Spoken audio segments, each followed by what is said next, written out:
Coup de tonnerre pour les présidents africains. Le président américain Donald Trump vient de taper du poing sur la table face à la corruption et à la mauvaise gestion en Afrique. Dans la journée du lundi 17 février, le président américain a signé un décret qui consiste à bloquer tous les avions privés et les appartements que les politiciens africains ont achetés aux États-Unis.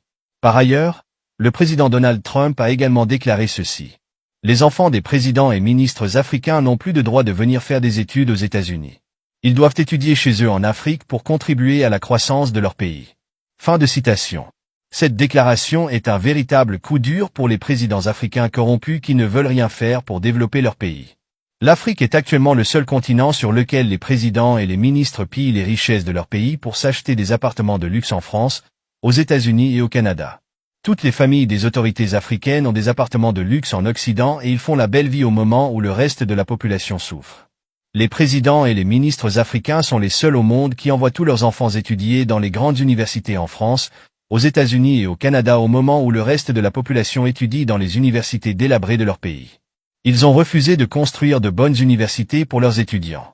Les présidents et les ministres africains sont également les seuls au monde qui quittent leur pays pour se soigner en France, aux États-Unis et au Canada au moment où leur population se soigne dans les hôpitaux délabrés de leur pays.